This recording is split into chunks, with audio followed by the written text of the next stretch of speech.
नमस्कार, स्वागत एवं अभिनंदन पुनः मेरे YouTube चैनल अक्षय ज्ञान में। पिछले वीडियो में हमने वाक्य की परिभाषा, वाक्य के अर्थ के अनुसार उसके भेद देखे थे। 8 जो भेद होते हैं, विधेय और उद्देश्य में अंतर देखा था, वाक्य विग्रह। इसके जो पूर्व 2 वीडियो बनाए हैं उसको मैं लिंक इसको शेयर कर दूंगी। वाक्य के भेद देखिए, अर्थ की दृष्टि से 8 प्रकार के होते हैं और रचना की दृष्टि से 3 भेद होते हैं। वाक्य के अर्थ की दृष्टि से हम 3 ये जो है इसका मैं वीडियो बना चुकी हूँ, आपके समक्ष प्रस्तुत कर चुकी हूँ। जैसे विधानवाचक वाक्य में राम जाता है, निषेध वाचक में वाक्य में वह नहीं जाता है, नहीं ना का प्रयोग होता है, प्रश्नवाचक में क्या वह रो रहा है, संकेतवाचक में बहुत ही शॉर्ट बता दे रही हूँ, शिक्षिका आएगी तभी शिक्षण कार्य होगा, सूर्य उदय होगा तभी अंधकार नष्ट होगा। उसी तरह से ये संकेत। संदेह वाक्य, अब तक वह सो चुका होगा। इच्छा वाचक वाक्य में ईश्वर तुम्हें सुखी रखे। आज्ञावाचक वाक्य में राम जाओ। विषय में आदि बोधक में अरे इतनी देर लगी। इस तरह के प्रश्नों को, इस तरह के वाक्यों को रखा जाता है। तो आज हमारा जो टॉपिक मेन है, रचना की या बनावट की दृष्टि से वाक्य के 3 भेद, सरल वाक्य, संयुक्त वाक्य और मिश्रित वाक्य। ये देखिए छोटा सा चार्ट बना दिया, सरल वाक्य, संयुक्त वाक्य और मिश्रित वाक्य। अब हम इनको विस्तार से देखेंगे कि सरल वाक्य, जैसा कि नाम से स्पष्ट हो रहा है कि ये सरल है, यानी जिस वाक्य में केवल एक ही उद्देश्य हो और एक ही विधेय हो वह सरल वाक्य कहलाता है। जैसे राणा प्रताप ने अकबर की अधीनता स्वीकार नहीं की, तो राणा प्रताप इसमें क्या हमारा एक उद्देश्य निकलता है और अधीनता स्वीकार नहीं की ये इसकी क्रिया है, तो इसलिए ये सरल वाक्य है। और इसमें केवल एक ही उद्देश्य रहा है, एक ही सेंटेंस है, ये एक ही वाक्य है, वो इसलिए सरल वाक्य। जैसे राम जाता है, राम किताब पढ़ता है, ये हमारे सब सरल वाक्य कहलाते हैं। और अब आगे देख लेते हैं एक और वाक्य। जैसे रानी लक्ष्मीबाई ने अंग्रेजों का डटकर मुकाबला किया, तो रानी लक्ष्मीबाई इसमें करता है, सरल वाक्य है ये हमारा। और डटकर मुकाबला किया ये है, और अंग्रेज इसमें कर्म होंगे। उद्देश्य केवल एक है कि डटकर मुकाबला किया। संयुक्त वाक्य, जैसा कि स्पष्ट संयुक्त यानी जो बहुत सारे वाक्य होंगे इसमें, जिस वाक्य में 2 या 2 से अधिक वाक्य स्वतंत्र रूप से, देखिए ध्यान से, बहुत आसान से अगर हम इसको समझ लेंगे तो हमें संयुक्त वाक्य को पहचानने में बिल्कुल समय नहीं लगेगा। जिस वाक्य में 2 या 2 से अधिक स्वतंत्र रूप से समुच्चय बोधकों यानी किंतु, परंतु और तथा या से जुड़े हों वे संयुक्त कहलाते हैं। यानी ये सब इसमें होना आवश्यक है, तभी ये हमारा संयुक्त वाक्य कहलाएगा। देखिए समुच्चय बोधक में किंतु, परंतु और तथा फिर भी हो सकता है, इस तरह के जैसे वाक्यों का जैसे हम उदाहरण देख लेते हैं।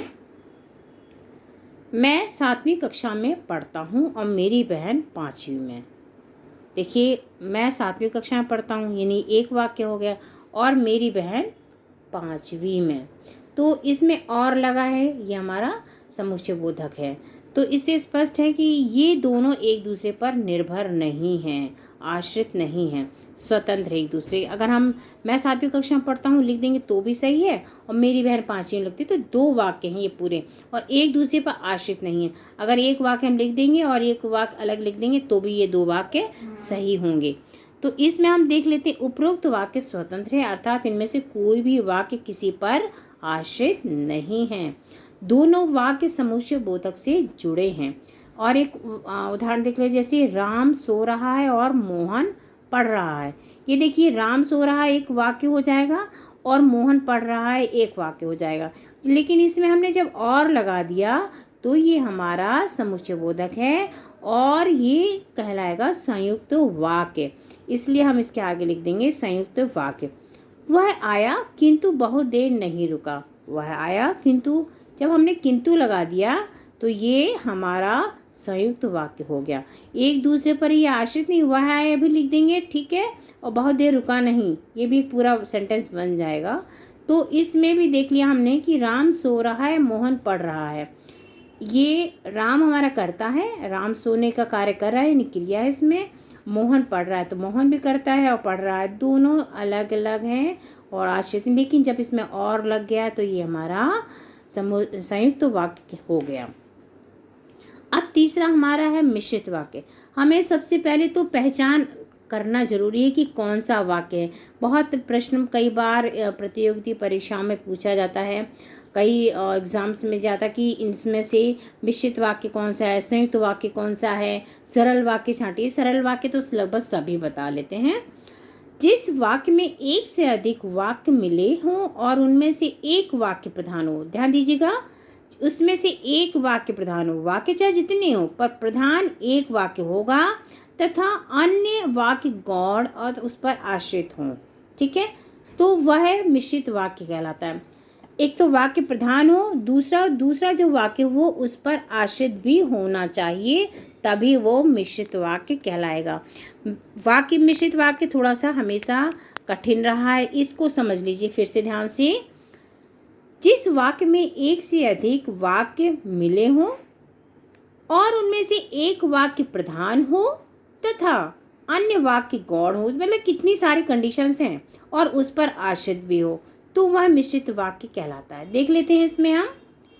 हमारे प्रधानाचार्य ने कहा था कि कल विद्यालय बंद रहेगा। हमारे प्रधानाचार्य ने क्या कहा था कि कल विद्यालय बंद रहेगा, तो विद्यालय बंद रहेगा लिख देंगे तो क्या वाक्य पूरा होगा? नहीं। जब हमारे प्रधानाचार्य ने कह दिया तभी वह विद्यालय बंद रहेगा। तो ये जो कल विद्यालय बंद रहेगा ये हमारे प्रधानाचार्य पर आश्रित हो गया। अब की लगा है, ये हमारा समुच्चय बोधक है। अगर इसमें समुच्चय बोधक लगा है तो भी हमारा ये मिश्रित वाक्य होगा।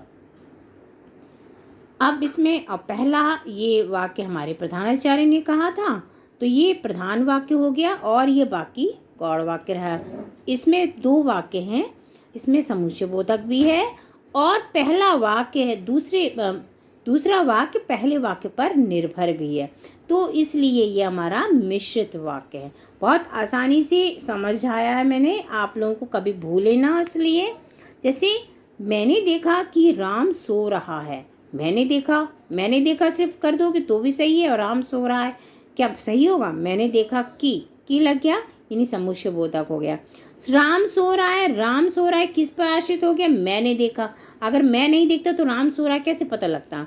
तो ये राम सो रहा है ये मैंने देखा पर आश्रित है, यानी दूसरा वाक्य पहले वाक्य पर आश्रित है। तो इस तरह से हमने देखा कि मिश्रित वाक्य में दूसरा वाक्य पहले वाक्य पर निर्भर होना चाहिए, एक वाक्य प्रधान होना चाहिए, तो हम आसानी से पहचान सकेंगे। तो हमारे हिसाब से इतनी आपको आसान तरीके से हमने समझाया है कि आपको कभी भूलेगा नहीं। थैंक यू, और लाइक सब्सक्राइब अवश्य करें, जुड़े रहिए।